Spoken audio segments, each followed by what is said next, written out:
Hey guys, this is Hell Hades. This is going to be another Raid Shadow Legends video. So we have got a times 10 summon coming this weekend, starting from tomorrow. Now, I guess my view on times 10s, we just had the times 2, and the times 2 is great for the majority of players. That's generally when you should save your shards. The times 10s though, my view on them is starting to change a bit. I'd rather have a additional chance to summon someone good if I'm going to pull some shards. And there is a summon rush due tomorrow where you could earn a legendary build, or maybe several, depends what they do with it. And there's also some champions here that are really good. So for me, in my position, I did the times 2 event. I spent tons of my gems, probably about, I don't know, like 15,000 of my gems, which is a lot. And I pulled a bunch of legendary champions that I already had, because I've got a lot already. Yeah, I played the game for a long time.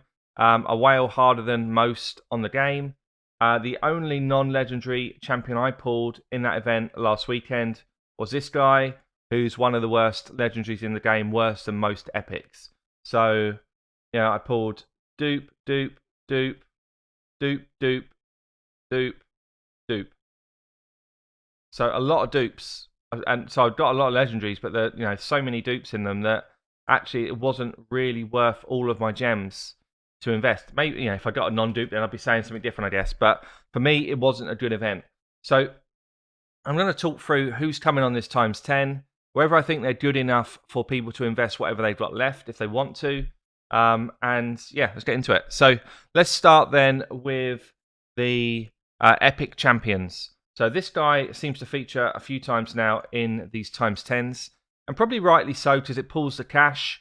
Royal Guard, one of the best epics in the game for dungeon clearing.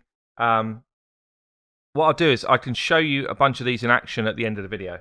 So Royal Guard, he has got enemy max HP on his A2. That's what he's known for. He slams a spider for massive numbers.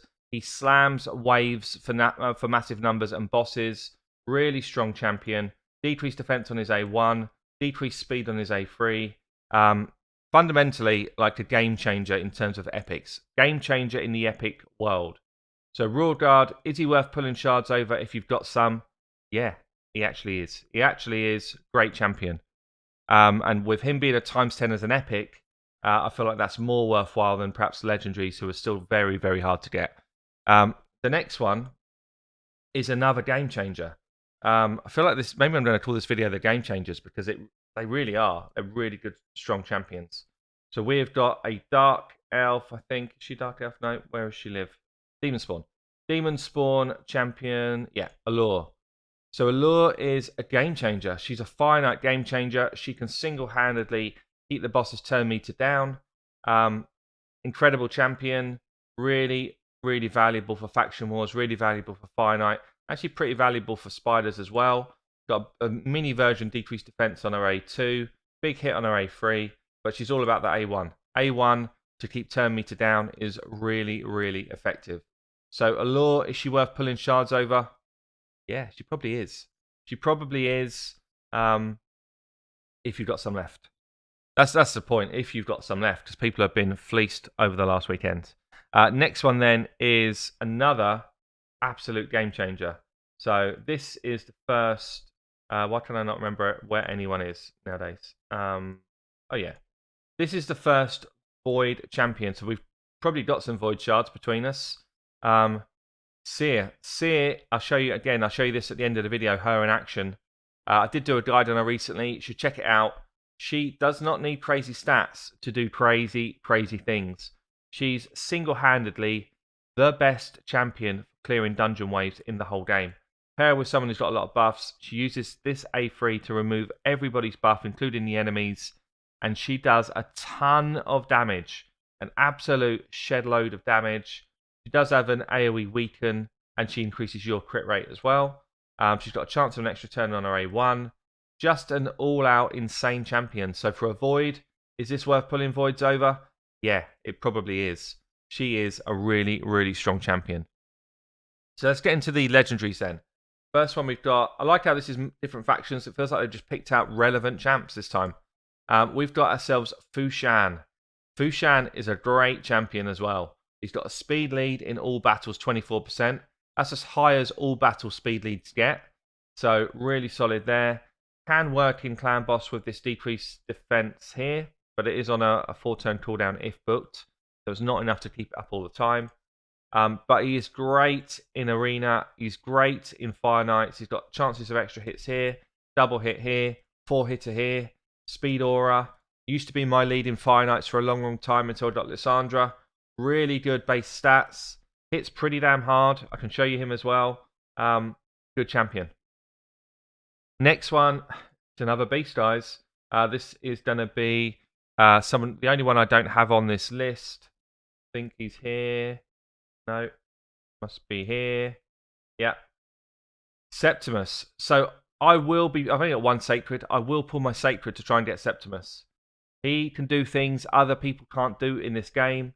This feels like it's like a max hitter type lineup, actually. Like really hard hitting champs. He's got this enemy max HP hit on his A2. He's the person that can do probably more damage, maybe top 3 damage in Clan Boss if you gear him in the right way. He's got chances to extend all debuffs on a target with this here. 30% chance, which is high. Damage inflicted increases if the current HP is over 50. Just an all-out solid champion. I've seen him one-shot the spider in videos. I don't have him, so I've not been able to play around with that myself. But yeah, all in all, brilliant, brilliant legendary champion. So would I try and pull for this guy? Yeah, I would. I would. For me, when I need a certain amount of legendaries, I think I've got about 40 out of the 67 non-voids. So for me, this event's probably better than the ×2 to try and get someone I actually want. So last one then is another beast. Another beast of this game. Again, I can't remember where he sits. How do I not remember where anyone is? Must be here. Yeah, always get him on the second time. Ethos. Ethos. He is a beast. I will show him in action in a second. He single-handedly changes keeps. He can be a slammer in the arena. He hits so freaking hard. He's got an A3 which slams people down for a ton of damage, like 80k plus per person. We've got an A2 triple hit, also does a ton of damage. A1 with a chance to get an extra turn, and it hits hard. Really, really good champion. So I'm going to show all of these guys that I've got in action quickly. Most of them feature in my end game content. So let's show you. Let's start with Septimus. Actually, it's going to show Septimus and Royal Guard here. Set this one out. So you'll see the sort of stuff he can do in keeps. Or what they can all do in keeps, really. But, you know, we've got some silly damage coming in there. Silly damage coming in there. Just for fun. There he goes again. Royal Guard's hitting hard. Septimus hitting hard. Bam, 95k, whatever it was. Takedowns coming in from a Royal Guard. So you can see, I mean, I actually had this run in 11 seconds before. So you can see how crazy they are. Let me show you, not Septimus, let me show you my Ethos doing a bit of casual campaign. So he's my campaign farmer. I had Skull Crown doing this for a long time, but he just came in and was like, Skull Crown, who is that? Watch what I can do. And he does not fail to deliver. 7 seconds. It's between 5 and 7 second clear every single time. One of the best in the whole game. Maybe, I don't know, maybe he's up there with Queen Eva. Let me show you my Dragon team now, which feature Seer and Royal Guard. So this sort of thing that Seer can do in a team. Debuff the enemy, buff yourself, clear the wave. Simple as that. Absolutely nuts. Royal Guard comes in with a mediocre 90k across the board, and Seer says, is that all you got? I got 200k sitting here. And then Royal Guard's like, yeah, but when we get to a boss, what about the nuke you can do there? So Seer comes in and you know, she does a couple 100Ks, and Royal Guard's like, well, I've got 680. How you feeling about that? These two absolute dungeon beasts. They are game changers. That's the right word for them. They change your game because you can do things you couldn't do before. I get a consistent 30 to 40 second farm on Dragon. Nearly kept those. Same sort of thing in Fire Knights with Seer. I could throw an allure in the mix here, actually, just so you can see her in action. I think she's built.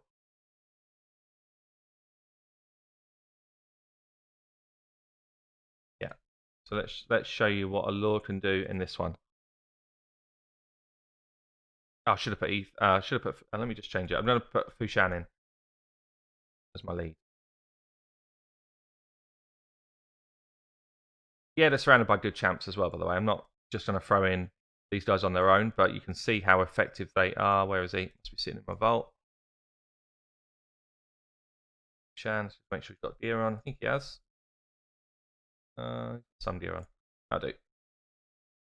So you'll see what he can do here at controlling the waves, and that's what's quite nice about Fushan here. He can come in.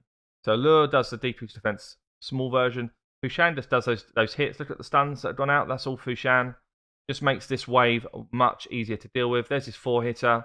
Tons of damage. I'll slow it down for the next wave so you can see properly. So he's going to do a couple of single hits. There's the AoE from the Allure. 50k on his A1 for the Fushan. Speed it back up again until we get to the boss. There's a multi-hit there. See that? Double hits of 30-odd K for Fushan. He hits really hard. Really hard. I wouldn't say he's a game changer, but he's up there as a brilliant champion. And then this is where our Allure comes up trumps. So once we get this shield down, obviously she does stuff at the wrong time, which makes everything more annoying. But there. Oh, we didn't do it, actually. Let's get the shield down, and you'll see what she can do. So shield's down, we've got decreased defense on. We've got the weaken up as well, and then bang, there goes all the shield. There goes all the turn meter, sorry. And she'll keep doing it. As long as the turn meter is past that 50%, she will do that every single time, and the boss will never get a turn. And again. Yeah, so Allure is a game changer. So, out of this whole list of people, we've got, I'd say everybody in that list is quality. It's actually a really strong list. So, guys, do what you want to do. But for me, it's actually pretty worthwhile. Certainly, I'm going to try and get a Septimus with whatever I've got. And it's not going to be a lot. I don't have much left over. I'm not going to burn loads more gems. I don't have many. But I'll pull whatever I earn from Clan Boss over the weekend and stuff like that to try and get me a Septimus. I've been Hell Hades. I'll catch you all soon.